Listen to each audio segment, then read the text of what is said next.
25 जुलाई 1997, जगह बिहार का राजभवन। हाथों में एक पन्ना पकड़े, सिर पर पल्लू लिए एक महिला मंच पर अटक अटक कर कुछ पढ़ रही थी। वो महिला जो घर में खाना पकाना, बच्चों को पालना, गाय भैंस का दूध दूहना जानती थी, जिसे राजनीति तो क्या, उसकी भाषा तक नहीं आती थी। ऊ का जाने सीटों का समीकरण क्या है, ऊ का जाने सांसद विधायक क्या है। वो जानती तो बस इतना थी कि उनके जो भतार हैं यानी पति, वो कोई नेता है। लेकिन उस दिन वही पति उनके बगल में बैठे उन्हें शपथ दिला रहे थे, मुख्यमंत्री पद की शपथ।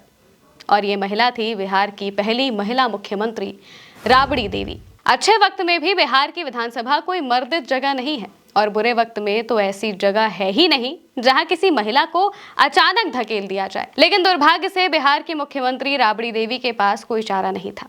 वो पढ़ना लिखना नहीं जानती थी, राजनीति के दावपेच नहीं समझती थी। इससे पहले कि वो कुछ सीख पाती, उनके परेशान पति ने उन्हें रसोई घर से उठाकर सीएम की कुर्सी पर बैठा दिया। लालू यादव की पत्नी के लिए ये अग्नि परीक्षा की घड़ी थी। अब इससे एक दिन पीछे जाते हैं। साल 1997 और तारीख 24 जुलाई, रात के 10 बज रहे थे। मुख्यमंत्री लालू यादव अपने बेडरूम में पहुंचे। वहां उनकी पत्नी राबड़ी देवी और 9 बच्चे मौजूद थे। लालू ने राबड़ी से कहा, ए सुनिए, कल सुबह आपको सीएम का ओथ लेना है। इतना सुनते ही राबड़ी और बच्चे रोने लग गए। लालू ने कहा, इसमें रोने वाली कौनो बात नहीं है, हम कौनो पहली बार जेल नहीं जा रहे हैं, आपको तो मालूम है। अब बच्चा सबके साथ पूरे बिहार को देखिए, अब सब आपका बच्चा है। लेकिन राबड़ी रोती रही। लालू चारा घोटाले में फंस चुके थे। सेंट्रल फोर्सेस ने उनके घर को घेर लिया था। गिरफ्तारी तय थी। लालू की पार्टी आरजेडी में बड़े नेताओं की कमी नहीं थी, पर उन्हें डर था कि परिवार से बाहर का कोई सीएम बना तो पार्टी पर पकड़ नहीं रहेगी। इसलिए वो तय कर चुके थे कि सीएम की कुर्सी पर राबड़ी को बिठाना है। 25 जुलाई 1997 को राबड़ी देवी ने सीएम पद की शपथ ली, बिहार की पहली महिला सीएम की। ऐसी सीएम जो घर की रसोई से निकलकर सीधे बिहार की महारानी बन गई थी। शपथ के दौरान राबड़ी 3 बार लड़खड़ाई। लोगों ने मजाक उड़ाया, ठहाके भी लगे।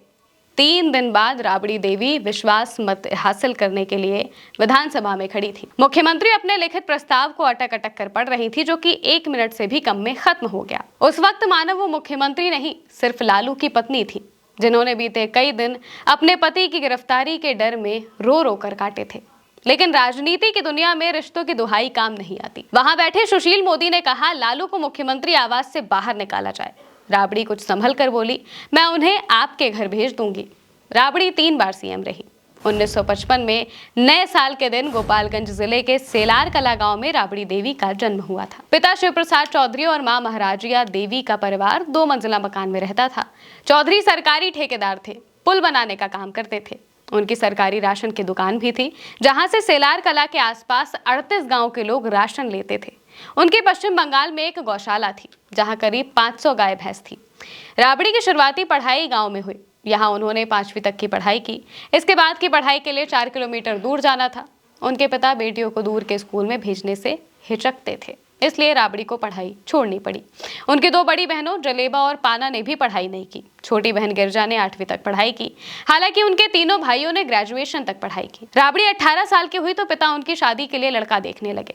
पास के गांव के मुखिया ने फुलवारिया के एक लड़के के बारे में बताया, जो पटना में पढ़ रहा था। एक टीवी शो में राबड़ी बताती हैं, चाचा ने पिताजी से कहा कि लड़के के पास पक्का घर नहीं है, हमारी बिटिया पक्के घर में जन्मी है, उसकी शादी पक्के घर वाले परिवार में ही होगी। लेकिन पिताजी मन बना चुके थे। 1973 में बसंत पंचमी के दिन फुलवारिया गांव से सेलार कला बारात आई। पीला कुर्ता पैजामा और टोपी पहनकर आए दूल्हे के साथ राबड़ी की शादी हो गई।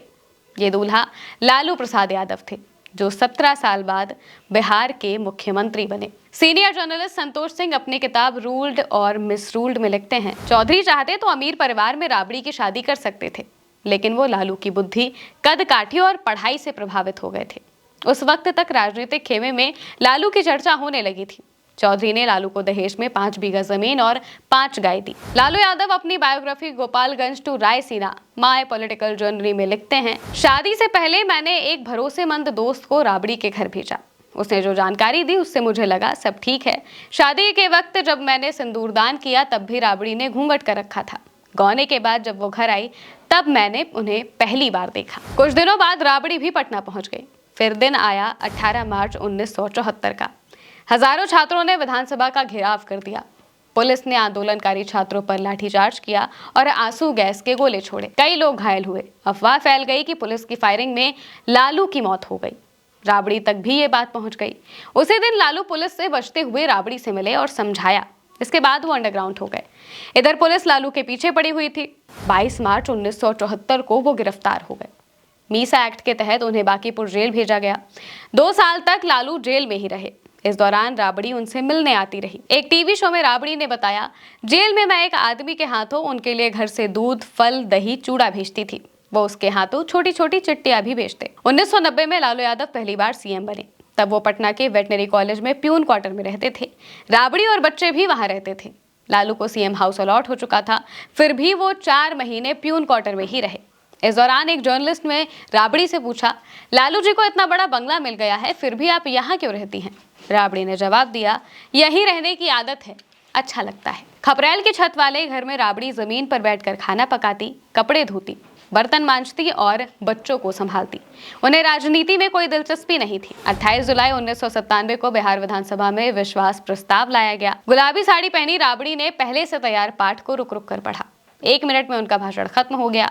तभी विपक्ष के नेता सुशील मोदी ने लालू यादव के घोटाले और पत्नी के सीएम बनाने को लेकर निशाना साधा। राबड़ी तुरंत खड़ी हुई और मुस्कुराते हुए बोली, मैंने आपको हमेशा अपना बड़ा भाई माना है। सुशील मोदी बोले, आप उस अपराधी को मुख्यमंत्री आवास से बाहर निकाल दीजिए। इस तंज पर राबड़ी ने जवाब दिया, मैं उन्हें आपके घर भेज दूंगी। वहां मौजूद लालू ने हैरानी से दोनों हाथ ऊपर उठा दिए। पूरी विधानसभा में ठहाके लगने लगे। तंज से शुरू हुई बातचीत मजाकिया लहजे में बदल गई। विश्वास प्रस्ताव के दौरान राबड़ी के पक्ष में 194 और विरोध में 110 वोट पड़े।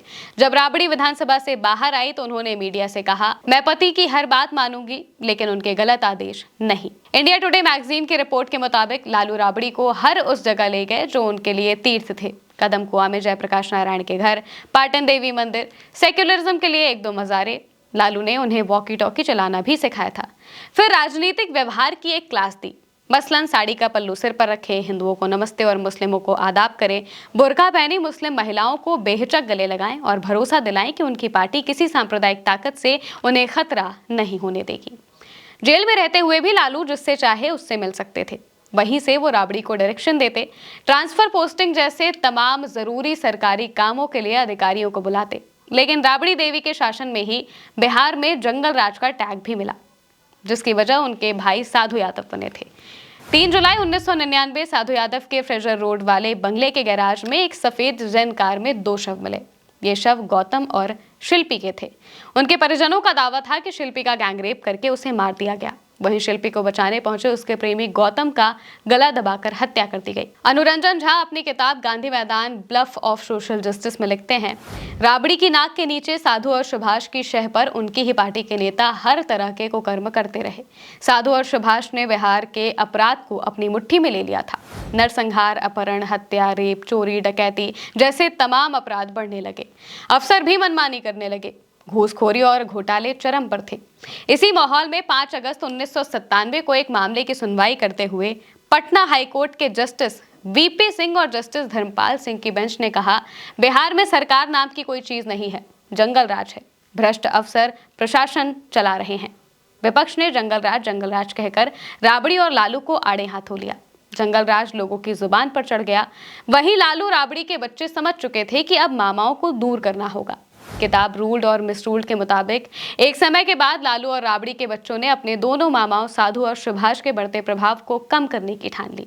बेटी मीसा, रोहिणी और हेमा अपने माता पिता को अकेला नहीं छोड़ती थी ताकि इन चतुर मामाओं से दूरी बनी रहे। वहीं पार्टी के बड़े नेता जगदानंद सिंह और जाबिर हुसैन ने भी लालू को समझाया कि दोनों भाई कई गुंडों को शह देकर पार्टी को बदनाम कर रहे हैं।